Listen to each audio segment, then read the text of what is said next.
All right, come on over here. Pop a squat next to the Zamboni. Sit down. This may come as a shock to some of you, ladies and gentlemen, but after witnessing what we've witnessed throughout this entire season, I have came to the conclusion that the Miami Dolphins are not a very good football team.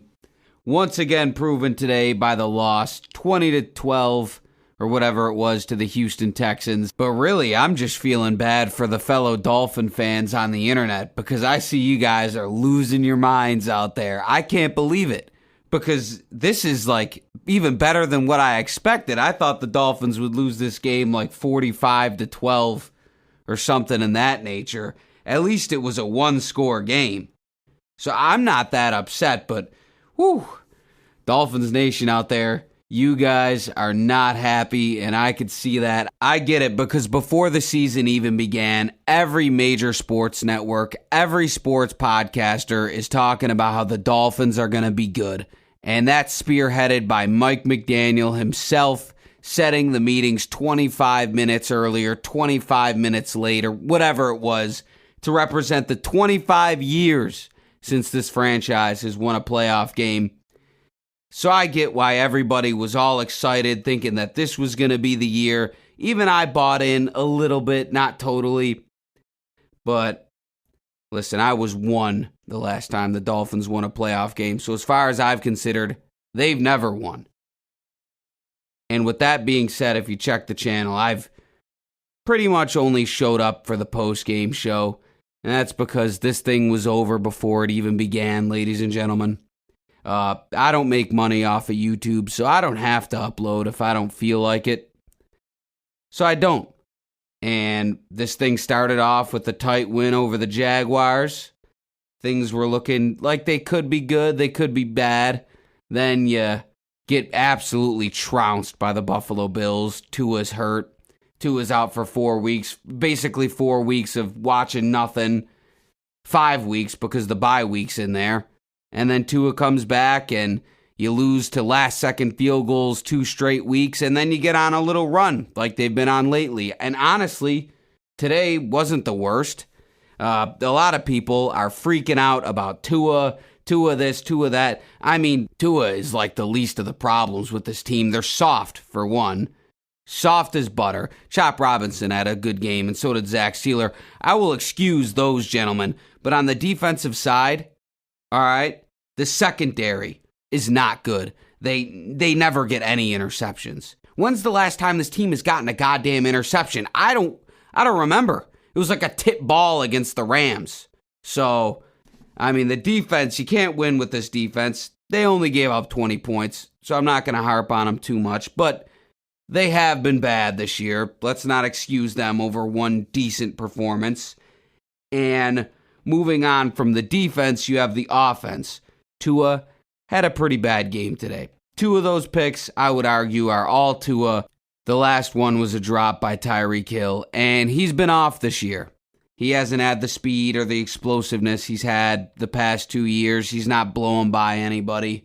And then the screen passes. I mean, every other play is a goddamn screen. I can't take it. And the Texans, they must have been watching their film because they were on that shit. They knew the Dolphins don't like to throw that thing downfield. And why is that? It's because their offensive line is fucking awful. I mean, how many holding penalties do we have today? And a face mask on the offense. I mean, just unbelievably bad. Unbelievably bad. And I know people want to look at Tua and you want a quarterback who's going to fly around and truck over defenders. Listen, I'm not going to sit here and say Tua had a great game, but I don't know, 2 bad passes, and he, at least he had heart. He went out there and threw his head right into 2 defenders on a play that was a holding penalty anyway.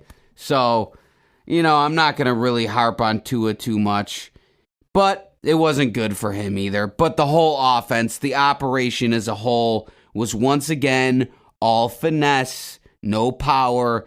And when you see a defense that is smart enough to know how to combat that, then you get what you get.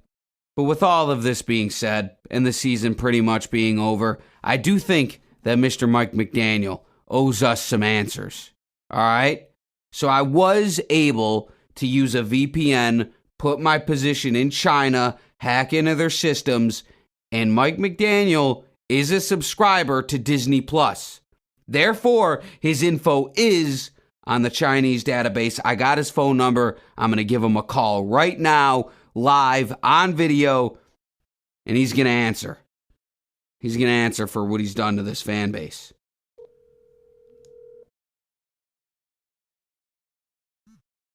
Hello? Hey, this is the Zamboni, Mr. Mike McDaniel. I am calling you right now because there's a very angry fan base out here that would like some questions answered. And we just want to know when we could expect this team to finally beat a good team on the road when it matters, because you failed again. Listen, I just look at adversity as an opportunity. So I think that the fans, I understand that there is a fan base within the organization, but I do think that since we are in these moments of adversity, that we should still look at today. Today is the biggest day of our lives. And while it may, I could second guess every play call that I've made.